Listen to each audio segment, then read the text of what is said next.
Hi, and welcome to the X22 Report. My name is Dave, and this is episode 240, and today's date is December 16th, 2013, and the title of this episode is NSA Thwarts, a cyber attack that would have destroyed the entire economy. Now, the NSA was on 60 Minutes, and they were discussing terrorism. They were explaining how they stopped a terrorist plot, and of course they're on 60 Minutes to show everyone why they need to be there, the great job that they're doing, and how many people and how many terrorist suspects they are stopping from all the spying that they're doing.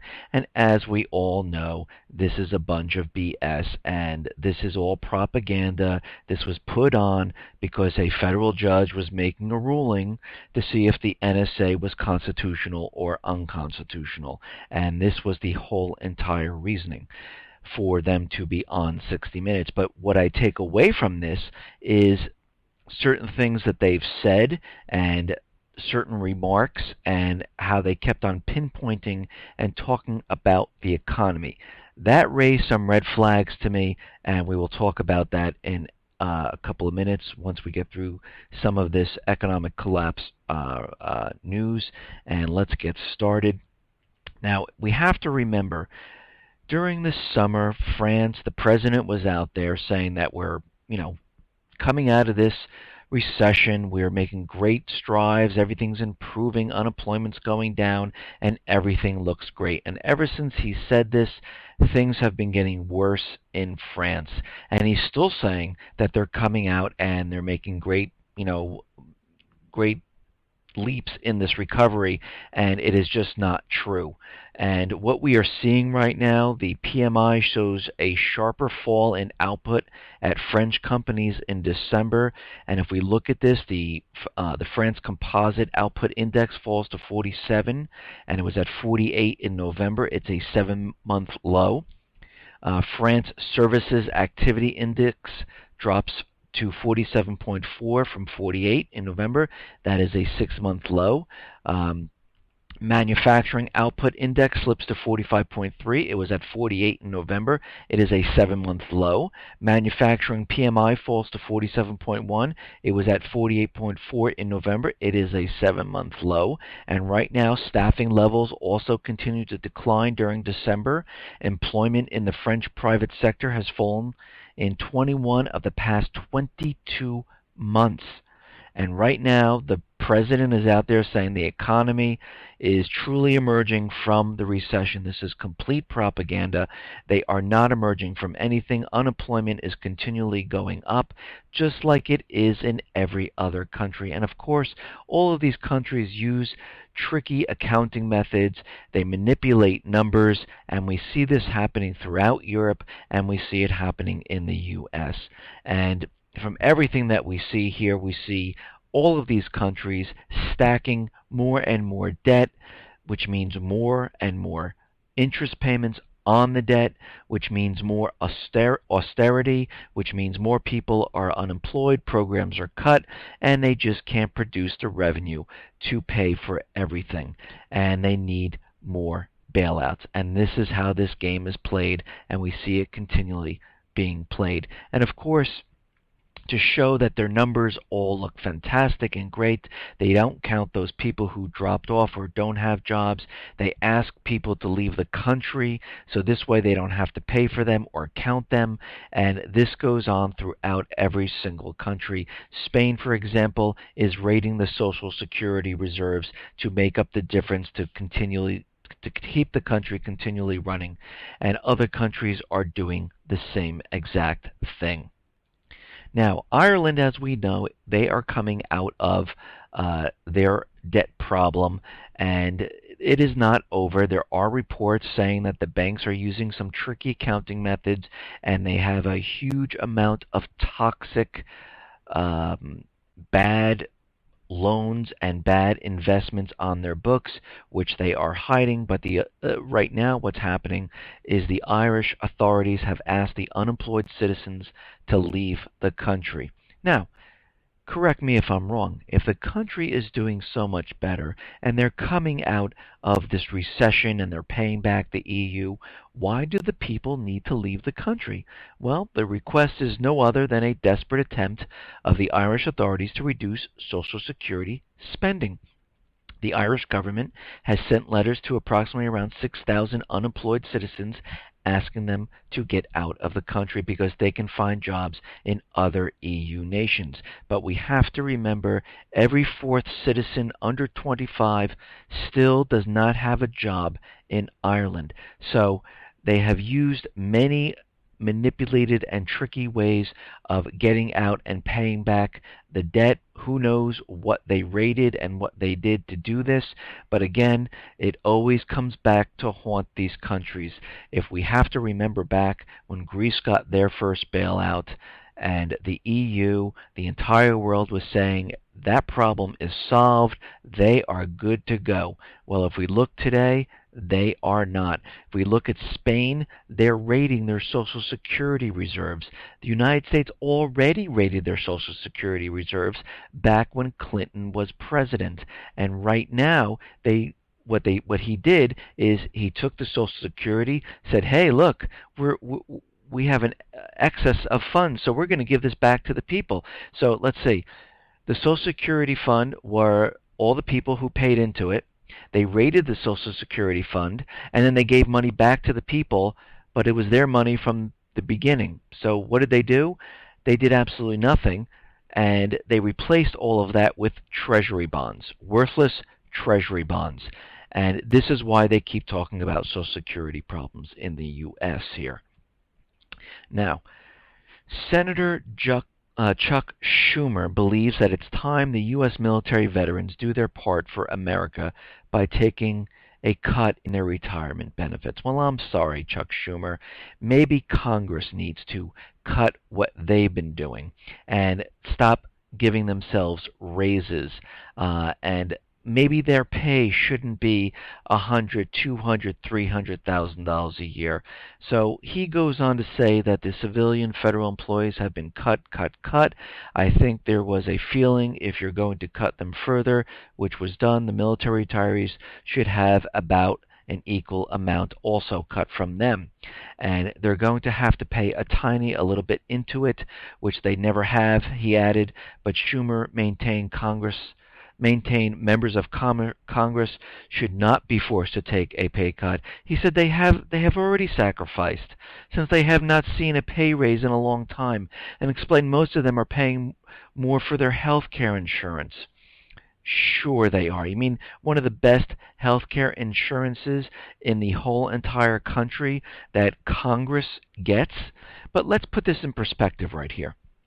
The average pension for a retired veteran is $9,669. The salary for a U.S. senator is $174,000. So, just to make this perfectly clear, the members of Congress bring in over 17 times the amount that a retired vet does. And let me just say, Congress and the senators all have access to different investments, insider information, and if you look at most of the people inside Congress, senators, usually enter Congress not being multimillionaires, but they seem to leave their positions being multimillionaires. I'll give you an example. Dianne Feinstein, when she first came in, she was not a multimillionaire. Now, sitting in Congress, doing her job with her $174,000 year salary, has in just a matter of years, has become a multimillionaire. Now, could this be because it just seems that her husband is getting awarded all these contracts all of a sudden, since she's in a position to push these contracts to him? And we see this happening with many of the people in Congress. And just to say, Congress is completely corrupt. Now, Obama is out there, and of course he's using the Newtown anniversary to push gun control. President Obama marked the one-year anniversary of the devastating shooting in Newtown by calling for stricter gun control, because this is part of their agenda. If you remember back, as soon as the shooting happened, he was out there pushing gun control. They had legislation already. They had executive orders ready to go. They are ready to push it. And again, we have to remember, if gun control was so effective, then Chicago would be the safest city in the country. They have one of the strictest gun control laws in the country, close to New York now, who is banning more than 5 rounds in a gun. And again, their murder rate and everything else that's happening in New York has really not gone down. Crime has not gone down. And this seems that it does not help whatsoever, because what the gun control laws do, it takes guns out of law-abiding citizens, and the criminals do not go through these processes, and they're able to get guns without going through checks and things, because they get it on the black market. And we have to remember, and we think, let's go back to Prohibition, where the government said it outlawed liquor and whatnot. Well, the law-abiding citizen could not get liquor, but guess what? The criminals, the underground, the black market was completely able to get as much liquor as they could. They had shipments coming in off the coast, and the police were running around trying to stop this, and the FBI was running around to try to stop this, and they couldn't at all. So we know that this doesn't work. When you put a ban on something, people always find a way. And of course, it's always the criminals that bring it in. They are selling it under the table so no one knows. And the same thing happens with the gun laws. If you try to ban this, and of course it's a complete violation of the Second Amendment, that's besides the point right now, but there will always be the criminal element getting these weapons, using these weapons, and this cannot be stopped. And most of the crime that's happening in these cities are not from the law-abiding citizens that got weapons. It's from the criminals who bypassed the checks, who didn't go through the same procedures. Now, sheriffs are refusing to enforce new gun laws. New gun control laws are unconstitutional, and we all know this, because if we look at the Second Amendment, these laws cannot be, any law that is created cannot override the Second Amendment, and it cannot infringe upon it or limit what the Second Amendment says. So scores of sheriffs throughout the country, they are either refusing to enforce the statutes or have signaled that enforcement will be a very low priority. In Colorado, a law passed by the legislature that requires universal background checks and bans ammunition magazines that holds more than 15 rounds is being challenged in a lawsuit by all but 7 of the state's 62 elected sheriffs, who say it's a violation of the Second Amendment. And again, these sheriffs are out there saying, in my oath, it says I'll uphold the U.S. Constitution and the Constitution of the state of Colorado. Sheriff John Cook of Weld County, Colorado, told the Times, it doesn't say I have to uphold every law passed by the legislature. And that is absolutely true. And again, the Constitution is the law of the land. No other law can override what the Constitution says. And talking about the Constitution, the NSA, like I said in the beginning of this report, the judge came out and said, and it's funny how they say these things, it could be an invasion of privacy, likely unconstitutional. I'm sorry, the NSA spying is completely unconstitutional, but here a federal judge ruled Monday that the National Security Agency program, which collects information on nearly all telephone calls made to, from, or within the United States, is likely to be unconstitutional. Judge Richard Leon blasted, I cannot imagine a more indiscriminate and arbitrary invasion than this systematic and high-tech collection and retention of personal data on virtually every single citizen for purposes of querying it and analyzing it without judicial approval. The U.S. District Court Judge Richard Leon found that the program appears to run afoul of the Fourth Amendment prohibition on unreasonable searches and seizures. He also said the Justice Department had failed to demonstrate that collecting the so-called metadata had helped to head off terrorist attacks. And this is why the NSA did this with 60 Minutes, because they were trying to prove their point, and they were trying to show everyone why they need to exist and how they thwarted a cyber attack that could have completely destroyed the economy of the United States and of the world. So this is why they were doing it. Now, DHS is out there, and they have just issued a solicitation for department-wide uniforms, and they are going to fit 120,000 DHS officers employees with a standard uniform now. And DHS National Uniform Program, which will provide uniforms to approximately 120,000 department employees in the U.S. The goals of the DHS Uniform Program are to project a distinctive and professional, publicly recognized image, provide the highest possible degree of consistency in uniform appearance. They are getting everyone prepared for them to be out there when the collapse comes. When you see these uniforms, and whatever uniform they pick, you will know it is DHS patrolling, coming after you. It is just like back in Nazi Germany with the brown shirts. You knew who the brown shirts were. You knew who the SS were. This is the same thing, and they're moving in that direction. Now, we understand that France is down in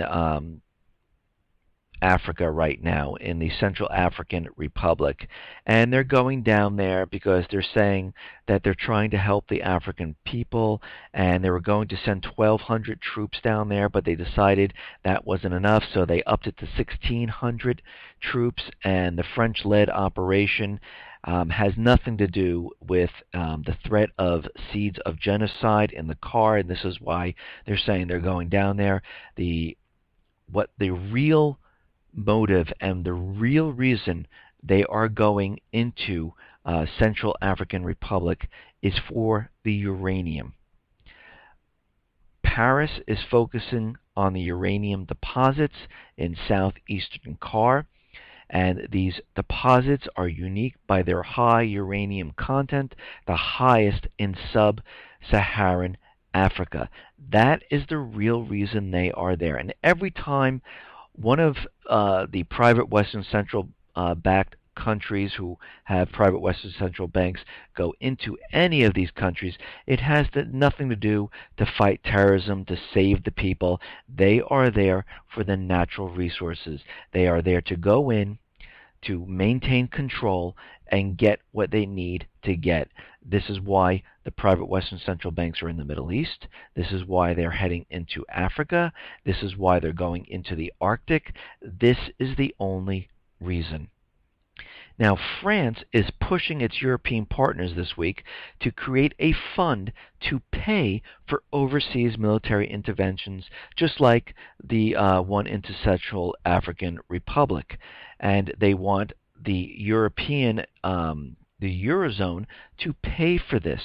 And the president, he called last week for a permanent European fund to finance emergency military interventions before a UN peacekeeping operation can be put in place.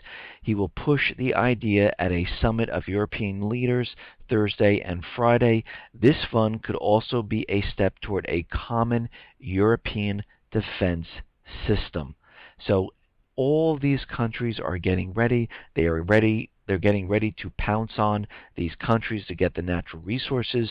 They are trying to set up a defense system and have a unified defense network. And we can see them pushing this forward at this time. Now, Iran is going to go back to the nuclear talks, which we know that is a complete illusion of what they're really discussing, because we have to remember the U.S. banned oil companies and other types of businesses from doing business with Iran at this point, because the central bankers have not infiltrated the central bank of Iran fully to put them back on the US dollar as the reserve currency to sell their natural resources. So at this time, no other company can do business with Iran because they would be losing a lot of money, and it would not prop up the US dollar at this time. So right now, the central bankers are weaseling their way into Iran. The Revolutionary Guard is warning President Rouhani, be careful.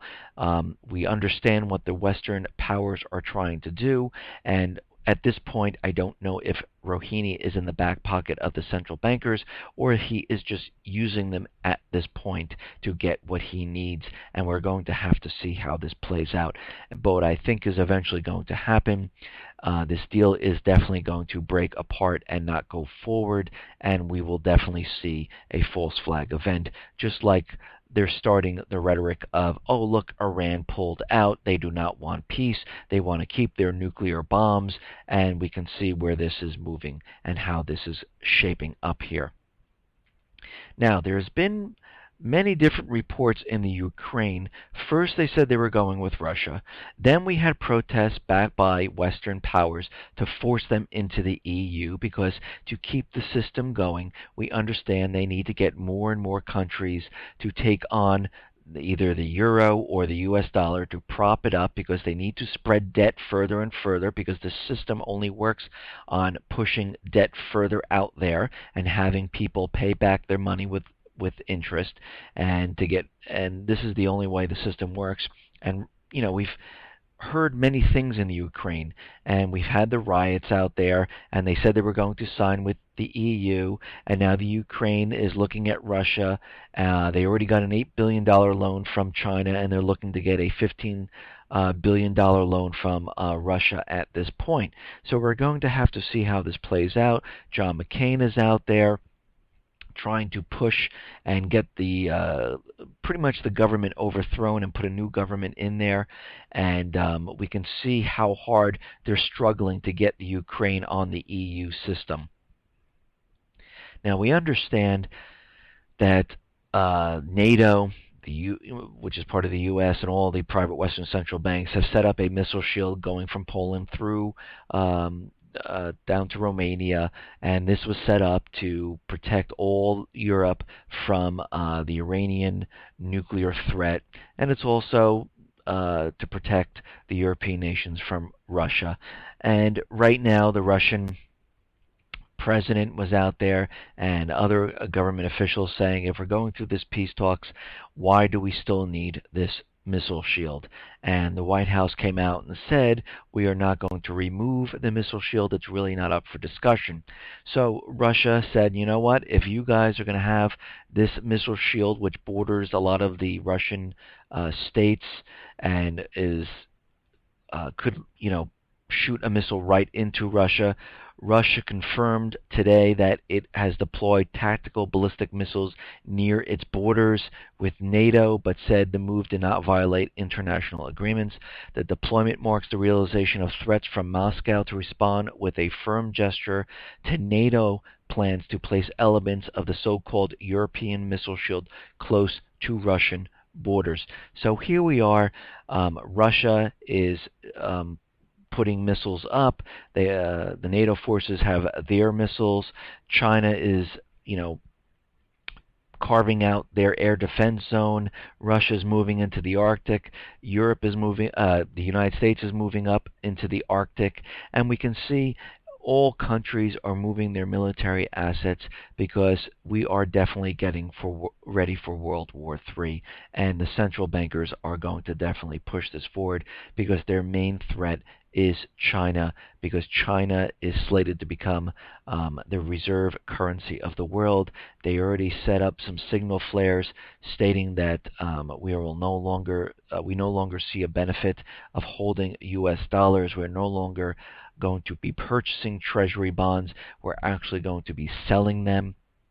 Russia indicated the same thing, and we see a lot of other foreign nations starting to react the same way. And China has deals with many different nations all across the globe to use the yuan as the next reserve currency.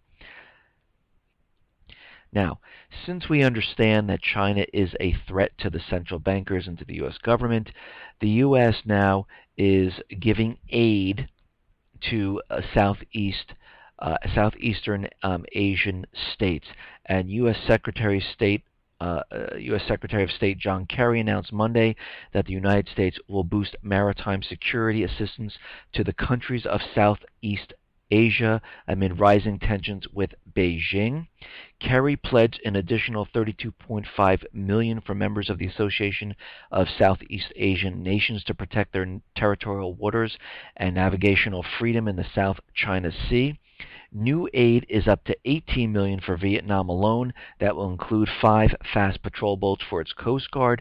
With new contribution, U.S. maritime security assistance to the region will exceed $156 million over the next 2 years. So we have to, when I was reading this and understanding that we're giving all this aid, and I understand we give tons of aid to the Middle East, to Israel, to the Southeast Asian nations, and I see millions and millions of dollars being spent all over the globe. And of course, this is for the central bankers to maintain control and to start this war. But it's funny how the congressmen and the people in government are saying that the people of the United States will have to sacrifice a little bit more. And here they are spending $156 million over the next 2 years, which is, what is this, $78 million each year.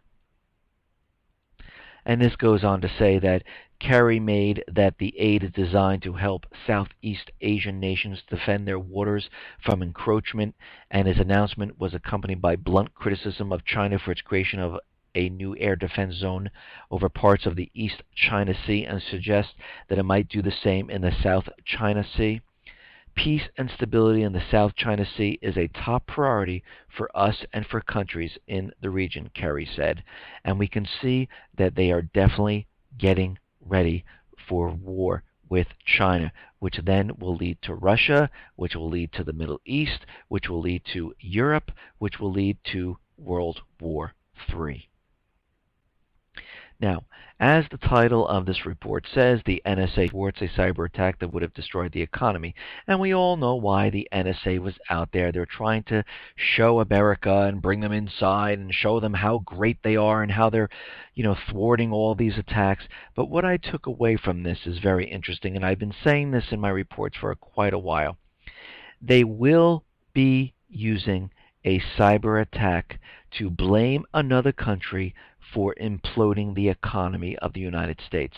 And when you read some of this, and I'm going to go over this, they mention the economy many, many times. And this goes on to say that the National Security Agency, describing the first time a cataclysmic cyber threat it claims to have stopped on Sunday's 60 Minutes. It's called a BIOS attack, and that BIOS is the operating system that runs your computer before you get into Windows or get into Mac OS or any iOS or anything like that. It is the main structure of your PC that runs your PC, when you boot up, you can see your BIOS loading, and it will say it's loading. But this a BIOS attack, the exploit would have ruined or bricked computers across the country, causing untold damage to the national and even global economy. Even more shocking, CBS goes as far as to point a finger directly at China for the plot. The NSA says it closed this vulnerability by working with computer manufacturers, but the BIOS attack sounds staggering. The director of cyber defense for the NSA, one of our analysis actually saw the nation state had the intention to develop and to deliver to actually use this capability to destroy computers. And they were going to destroy the computers, and how it would work is that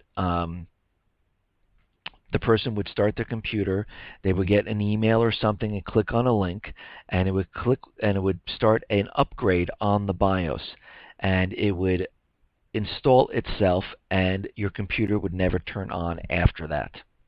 And this is the BIOS system, which of course starts your system, so it would either wipe it out or infect it so much that your system would never come up. And the attack would have been disguised as a request for a software update, and if the user agreed, the virus would have affected the computer.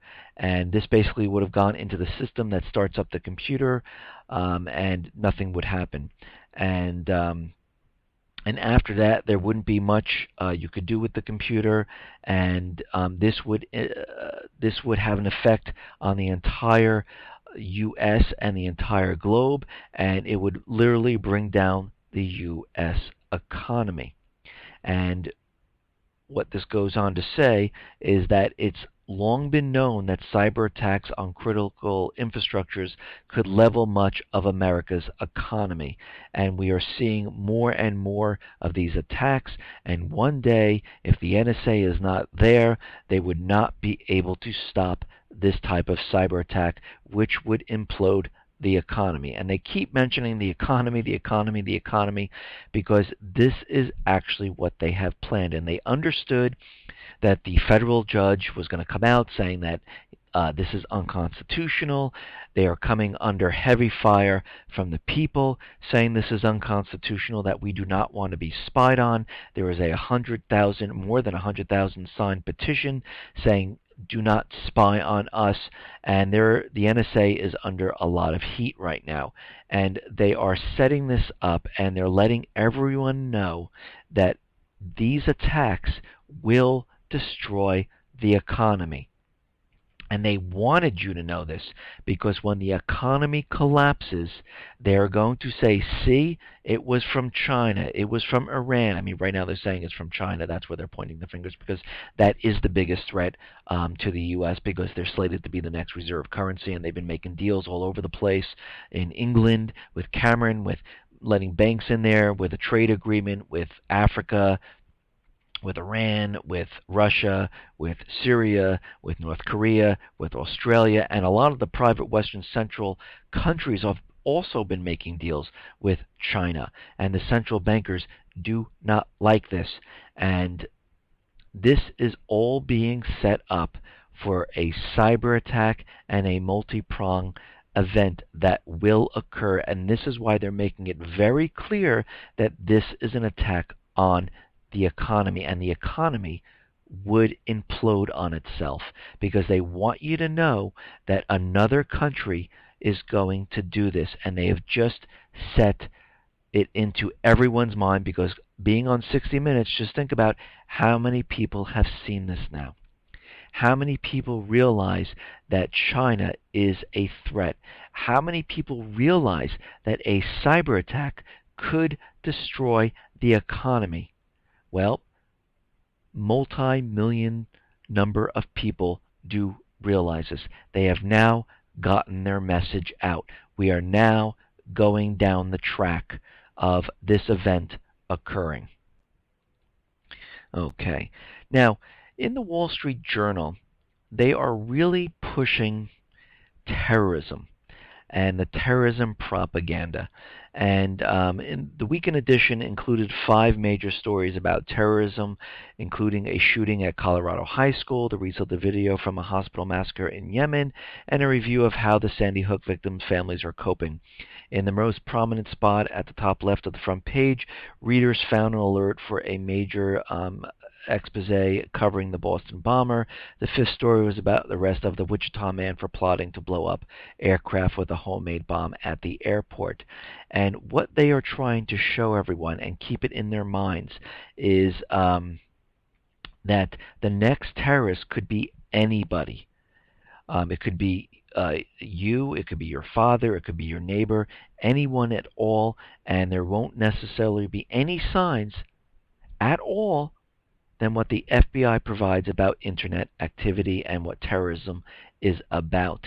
And we are being told that since anybody can be a terrorist, that you need to question and tell on people if you even suspect them of being a terrorist. And if such approach takes hold in the minds of fearful citizens, there would be no stopping the architects of the war on terror and no shortage of subjects to keep the whole thing rolling along. And this is their whole plan, because they understand that this economy cannot go forward. They understand Europe is falling apart. They understand they cannot keep this system going for much longer. And they know that QE cannot be sustained at this level, and they actually need to increase it because they see what is going on with other foreign nations. And this is why they've been talking about recovery. This is why they've been talking about tapering. This is why they have this Iran deal. They're trying a backdoor way to get into the central bank. It will not work, and they will have to eventually resort to a false flag event. They are already setting it up with Syria, with the UN coming out saying Assad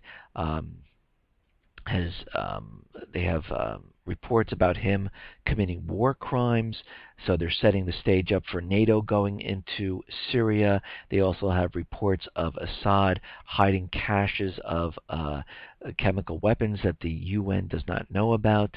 Iran, they're letting them go full force with their nuclear program, test ballistic missiles. In the meantime, they're talking about them going through this peace deal, and this is a complete illusion to get everyone and make them believe that the United States central bankers are looking for peace, and Iran, is backing out of the deal. They're still testing their equipment, and the United States is doing everything in their power to promote peace, and we know they do not want peace. At the same time, the European missile shield is in place. Russia has set up their shield against the European missile shield. We know the pivot to Asia is going on. Now they are sending aid to all the southeastern Asian countries. They have also sent many military assets out there. We are getting ramped up for war. And they understand this. They understand that they're going to have to increase QE, and the only way to do this is with some type of an event to blame another country on the implosion of the economy. And this is why the NSA was out there. It was two reasons. One, to show them why they need to be out there, because they knew what was happening with the federal judge. They knew how he was going to rule. And two, if you take us away and limit our powers, this is definitely going to happen. And we can see they've been setting this up, and we know what is coming. Listen, everyone. Thanks a lot for listening. Be well, be safe, and especially be prepared. Thanks a lot.